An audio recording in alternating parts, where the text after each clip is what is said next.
This is one of the oldest techniques and maybe one of the most useful techniques in the repertoire of the card magician. It's a classic force. 52 cards. So would you please be so kind as to take a card, any card you like, go ahead.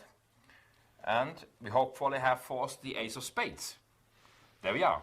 So let's look at the preparation and the execution of the classic force. It starts out on the top. I perform an in-jog shuffle. I take about a good third, in-jog the next card and shuffle off. Now, a little delay takes place. I put it on the table, so I'm prepared to pick it up at any time and obtain a break above it. I say something to the spectator, introduce the plot of the trick, whatever is important at that moment. As I do, my left hand takes up the deck. In a squaring action, I obtain a break above the force card. Now, the force card is below the break, about 2/3 down in the deck. I start spreading the cards and tell the spectator what to do. I say, sir, would you please take a card? Now, as Roberto Giobbi said, it's a good ploy to say take a card rather than to say select a card, yes, which suggests ample freedom. Also, I think the important thing is that it is an imperative. Take a card. Sir, please take a card. Now I start the spread and the spectator starts to approach, and when he is very close and maybe already has made up his mind which card he likes to take, I spread a little further, so he gets in a little bit of a stress because I need to take a card before it's finished. And when I'm just under his finger, I will lift the spread side lightly so that he comes to touch the back of the force card. And one very important thing, as soon as he's touched the card, he has not yet grabbed it, but I continue the spread. Now, this is a very interesting feeling for the spectator because the card swims in the spread. This really does not only convey visually that it is a free choice, also by the sense of touch. He will have the idea, well, the magician has no control over the cards. It's a very convincing moment, and I withdraw the spread, and of course the spectator will normally withdraw his hand and look at the card, and we have successfully forced the card. Let me turn the card face up now so that you can see the procedures. I take this up. Sir, would you please be so kind and take a card, any card you like. There you go. Thank you very much. Now it's very important that while spreading the deck, there is no discernible separation at the point where the break is being held. Very often we see this. We see this. And of course that's very obvious. The spectator also see this, and any intelligent spectator will be suspicious if afterwards you're giving him or he's taking this card because he's already seen it to begin with. Now there are a few aspects besides the exact mechanics, the fingering, which are very important. There's a psychological aspects and different way of handling the spectator.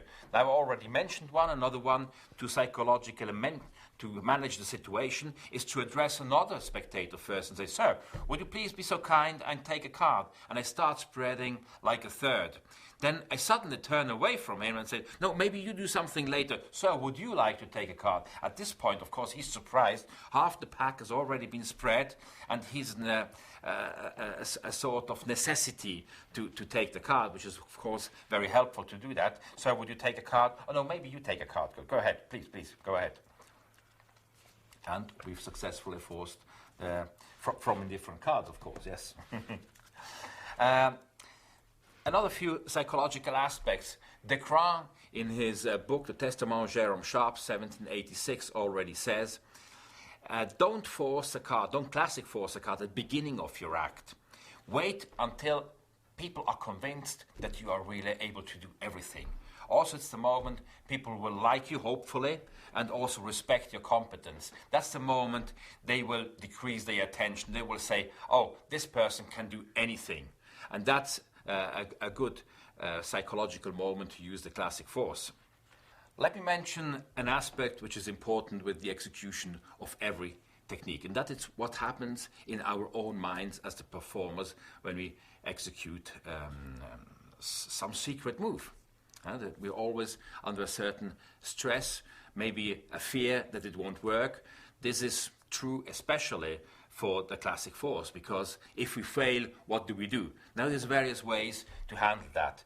I like to use the term the inner game from the title of Timothy Galway's book, The Inner Game of Tennis. We need self-confidence and assurance that this is going to work. The more sure we are that it's going to work, the more probable it is that it will. So how do we do that? Now, first of all, we can try to force a card whenever it is not necessary. So whenever we need to have a card selected, ask a spectator, please take a card, and just try to force it. Now, if it doesn't succeed, if it doesn't work, nothing happens. If it does work, you remember that. Now, you do this for weeks, for months, and you will have accumulated a set of experience which helps the self-confidence. Another way to do it is by using mental practice. It's very hard to practice the classic force physically, but it's easy to practice mentally. So at any time, just close your eyes, relax, and imagine you doing the force for a normal audience and imagine it working. Therefore, it's very important to believe that the force is going to succeed. Now, here's one of several ways to practice the classic force when you're at home, you don't have a spectator. Just use a pile of books. Obviously, it only works if you have card college. Now, go a little back, say, sir, would you please be so kind as to take a card, go ahead and force the card into the page of a book. Hopefully force the correct card. Good, sir, would you please be so kind and just take a card you like and just stick the card there. So you get a little bit of feeling, especially if you want to stand up and walk a longer distance towards the books as you would use in a platform on a stage application, but also for close-up, as I've just illustrated here. Now, a most important aspect that will give you a lot of the confidence needed for the correct and successful execution of the classic force is to know what to do if the force fails. We call these outs. Now, here are several ways to proceed. There are outs which can be used directly, immediately, and there are ways around it. Let's look at the out which we can use directly. I say to my spectator, please take a card, and the spectator takes the wrong card. Now, as soon as I see that he takes the wrong card, well, I withdraw the cards, and I will say, oh, excuse me, sir, I just saw the card. I just pretend that I saw the card. Don't show me the card. Now, a very similar strategy is when the spectator takes the card, he will usually grab it and look at them. And I say, no, oh, sorry, that's my mistake. I should have told you. You must not look at the card. And now there are two ways to go. And that depends on the judgment I make. If I judge that I made a mistake in timing, but have a very friendly spectator, I immediately reforce the card. So I try it again. If my judgment, on the other hand, is that I have picked an antagonistic spectator who on purpose waits a little longer and he says, oh, I want another card, then I will change the procedure of forcing and use, for instance, the Riffle Force, which we're going to look at in just a minute. Another way to proceed is if he got the wrong card, which is very close to my card. Let me turn over the card so we can see it. Let's assume he takes one or two, a card very close to it. I say, yes, and take a few cards, go ahead. And I'm going to give him 2 or 3 or 4 cards, and then I will shuffle them around, of course, keeping track of the cards, and we'll use an equivoque force or some other procedure to get the card. Now, yet another way to manage the mistake of the spectator is whenever he takes the wrong card, just do another trick. Now, one thing we can always use, we can use the force card, which is controlling with the little finger, as a key card. So we can look at the card and then ask him, please put the card back. We spread to the force card and let him put it either on top or below it. And we have a key card with which we can control his card a little later. There are quite a few tricks which fit the issue very well in these card college DVDs. For instance, the question is, remember? Yes? Or proceed as follows. Immediately tell him, turn over the card, please. We're going to use your card to find the card. Now I have a card peeked at over here. Control it to the bottom by means of the past peek overhand shuffle. Now the second spectator's card is over here. I start a Hindu shuffle and ask you to stop whenever you like. Say stop. Stop. You put it in face up. I drop the rest, or, as we've learned in the Hindu shuffle chapter, take the bottom cards and then drop it on top. And now I will be able to reveal his card, having mysteriously located the card which was previously thought of. You're actually going to see a performance of this short piece in the performance section. Another possible out is as soon as a spectator takes the wrong card, say, look at the card, separate the card, bring it to the top, and now use a top change, which you're going to look a little bit later when you put the card beneath an object or whatever, and you top change it against the correct card. Or, to go to a simple strategy, as soon as you get the wrong card, bring the force card to the top, and now use the crisscross force in such a way by saying, please turn the card over. Now, put it anywhere into the pack, wherever it pleases you. I'm going to cut the pack, yes, exactly here. Are you sure? Yes? Okay, let me put it over here. Now, I say something, I put a positive insertion there, then I go back and say, remember, sir, you have put your card somewhere into the pack. Please look at the card at this point, and I forced the card on him with the crisscross force. While the classic force carries a certain amount of risk, the next one is a surefire force. It's a Riffle Force, 52 cards. Please say stop whenever it pleases you, while I run down my thumb like that. Stop there. Good. I separate it, I look away. Please take the card, and it's the Ace of Spades, our force card. That's the Riffle Force, and here's how we operate it. Top card is the force card. We chuck off about a third of the pack, in-jog the next card, shuffle off, and that's the same preparation as we've already seen in the classic force. It's very important, in my opinion, to separate in time the cause of the force and the force itself, rather than looking at the card, glimpsing the card, performing the pass, or cutting the deck, and then immediately going into the action. So whenever I'm ready to do the force, I pick up the deck. I can now, at this point, do what you saw me do before. Just take some of the cards above the in-jog and dribble them on top, which of course will leave the in-jog cut undisturbed.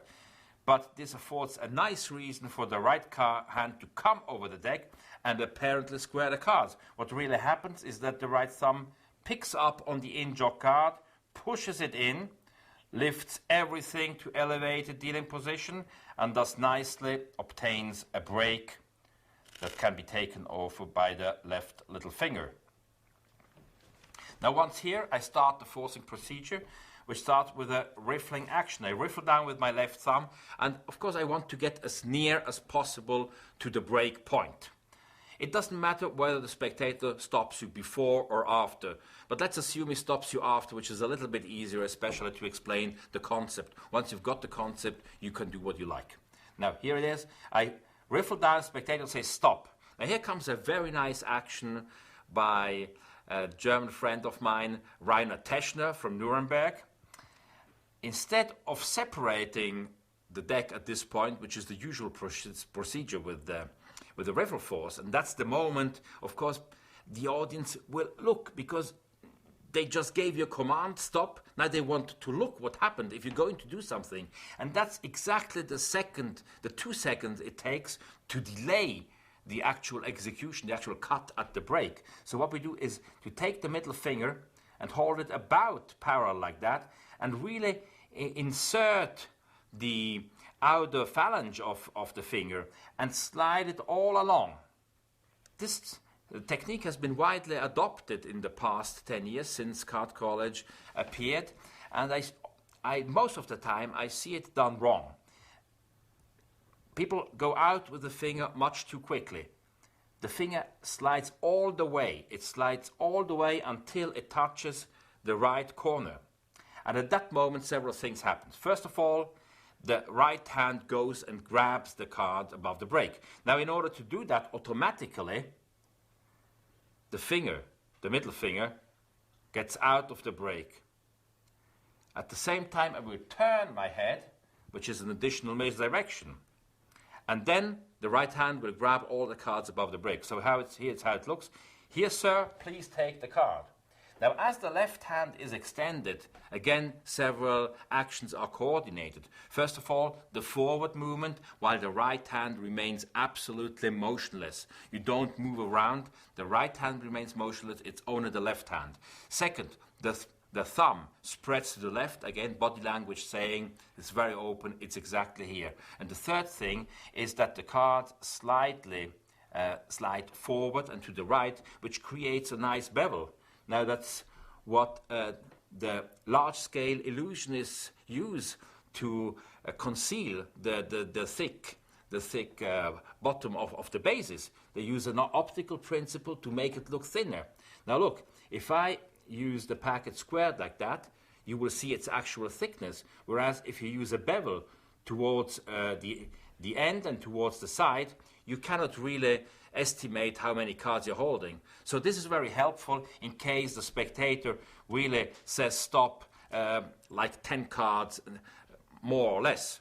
So it's impossible for the spectator to judge, did he exactly cut at that spot, or is it less or is it more? Let me show you with the card face up. This Ace of Spades on top. We shuffle it about a third down into the deck, pick up the break, and now ask for the spectator to say stop. This case, we go a little bit beyond the break. When the right hand picks up the upper packet, all the cards above the break, the left thumb slightly releases its pressure, which will easily allow those cards which are, above the spot you stop the riffle to coalesce with those below the spot. And you stretch out and also pull up the card like this. This is say, please take the card like this. So if the spectator says stop before the break, well, it's very similar. You do the same action here, and as the right hand grabs the upper packet, it will be lowered. The left thumb releases the pressure, and we come at about the same situation. So it's important that the left thumb, at the moment it starts to move to the left, at the moment the left hand starts to move to the left, releases its pressure, and whether you are above or below the break doesn't matter. You either add or take away the cards, and you end up doing that. Of course, you must be careful that at the outer end this won't be seen. This is about decisions. I mean, there are easy decisions and difficult decisions in life. You buy a wrong car, easy decision. You sell it, buy another one. You get married and have children, difficult decision. Can't go back. So last week I was in Florence, had an easy decision. I bought this little thing because I'm interested that everything that has to do with playing cards, it has these beautiful playing card symbols. Mm-hmm. Yes. Well, let me try an experiment. And I'm going to ask you to take the deck, please. Yes? That's not a decision I just told you. Okay. But now you are about to make a decision. You're going to deal cards face down. Go ahead. Exactly. What? In a pile. Yeah, put my. Okay, so wait. And you can shuffle the cards in between. Okay. Or you can decide not to shuffle I'm going to give a little shuffle. Yeah, all right. Whatever, yes. Yes, go ahead. And continue dealing. Okay. Yes. Now you can deal from the center, if you like, or from the bottom. Yes. That's your decision, of course. I'm doing it. Yeah. And you decide to stop whenever it pleases. I'm going to stop now. Sure. Yeah. You can go a little bit more if you like. That's you what sure? I want. Yeah. Good. Your decision. Very good. Now, sometimes you have just to decide between two things. Yeah. You keep the stock, you sell it. Shall you go vacation or not? Yes, no, makes big differences. So let's create a yes and no. I'm going to, actually, we can just have two piles. I mean, I don't know how many cards. I could have counted them. I didn't. I could know when you stopped. I could know in what order the cards are. Yes, I can't know all that. Now, you make a decision whether you want this card or that card. And that's the card we're going to take. Decide now, take your finger and say this card or that card. This card. Sure. Now, normally in life, you cannot come back on the decisions. I would like sometimes to be able to come back. But in the theater of the magician, you can. I'm going to give you magical 7 seconds to either stay with your choice or change it. Keep your finger on your choice for the moment. Which one is it? This one. Okay. Now start 7 seconds. 1, 2, 3, 4, 5, 6, 7. You stay or change? Yeah, stay. You're sure? Mm-hmm. So turn it over. Had you, 4 clubs, had you dealt more cards, you probably stop at another card, right? Mm-hmm. Had you chosen the other packet, you have other cards, correct? Now, let me show you what I have in this little box. Well, it's, it's playing cards. Yeah. It's also 52 playing cards. And they're exactly the same cards which exist in the deck, yes, are over here, correct? And you have the... 4 of clubs. And you didn't want to change? No. No. Well, maybe you're lucky. Sometimes it's better not to change, you know. Let me see, the 4. Now let me show you something. All the cards have a red back, right, to contrast them with the other cards. And that is the only card that I had marked. I mean, you can look at them. There's no chemical, nothing. It's the only card. That is awesome. Which, Anna, shows you picked the correct decision. That's right. And it's a good sign because for the rest of your life, you have the potential for always taking the right decisions. That's great news. That's very good. X marks the spot is essentially Max Maven's prediction, which you can find in the Prism books, the colored books of mentalism, fantastic series of mental tricks by Max Maven. We use this here with his kind permission. And it illustrates yet another way of forcing one card or several cards, as we're going to see in just a minute. We require a normal deck of cards in operation, plus a miniature deck, which has a little preparation. The little preparation is the following. We put on one card, and in my case I take the 2 of hearts, we put a cross, a big cross, but made a cross in such a way that when the miniature cards are spread, it doesn't immediately become obvious. Yes, so we avoid the edges. And on the back, we have another card which is marked, and that's the 4 of clubs. So that's going to give us a 2-way out at the moment the climax of the trick occurs. So for the time being, this is set aside. So I suggest you review the presentation again to see the connection and the whole staging. Let me just give you briefly the technical details. The 2 cards to be forced are on top of the deck, and that's the clever idea of Al Leach. We can false shuffle the deck in any way as long as we keep the 2 relevant cards on top. Now, everything from this point on can be done by the spectator itself. You can combine it like I did in the presentation when I do a part, because I thought I had to speed it up a little bit, or you can let the spectator do all the actions. You will be the judge as soon as you understand how this works exactly. So the spectator is asked to deal cards, and as soon as the spectator has dealt the first 2 cards, I mean, the force has worked. Now here comes a little subtlety by Ray Goulet, who then says you can take cards from the center or from the bottom. To this I added you can shuffle the cards, which I think is very nice. Yes? You can even make a running gag out of that.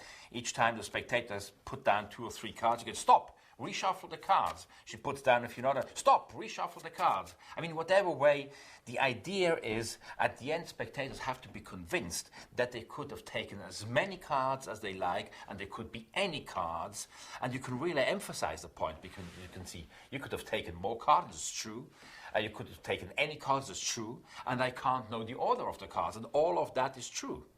But it doesn't matter, because the only thing we need to have is the bottom 2 cards. So the presentation I've chosen for this is with the decisions, the yes and the no. In my opinion, it's a good idea to justify that we now have to deal these cards that have been selected into 2 piles. Now again, this can be done by the spectator, or I can do it myself. Now, regardless how many cards there are, or even doesn't matter, if you distribute the cards like that, you're going to end up with one card on top of one packet and the other one on top of the other packet. And it doesn't even matter which one it is. You don't have to remember anything. So this is entirely automatic. Now comes the staging, yes, the dramatization of the selection, and you can review that in the presentation, the performance section. Anyway, the spectator ends up with one of them. The only thing you have to do is remember which card has the cross on the back and which one has it on the face. Now, in a particular case, I make my life very, very easy. I take the first two cards of the Tamariz mnemonic stack. It's 4 of clubs and 2 of hearts. So I always know these are the 2 cards. And I put the spot on the face of the red card because it contrasts better the black mark with the red than if it was on the 4. So by looking at the card, I know exactly if it's the 2, the cross is on the face. If it's the 4, it's on the back. Now all that remains to do is to dramatically disclose the card. So it's important to show the deck first from one side, then show that all the cards appear on the other side. Yes, so like this. And accordingly, in this case, I would take out the 4. Actually, the 4 is even a little better than the 2 because you can first pull it out, turn over the whole spread, emphasize that all the cards are just what they seem to be, and then disclose the cross. Now, this is the climax, and it's important to wait for a moment and just give a few cards to the audience, because the only solution they're really going to have at this point is that they somehow prepared so that a cross can appear on the back of any card. Just by doing that, just remember where the 2 of hearts is, right? Which is about here. So you don't want to give them the 2 of hearts, otherwise they go, ah. And so that's X marks the spot. Great. Anna, may I kindly ask you to take any card from this pack?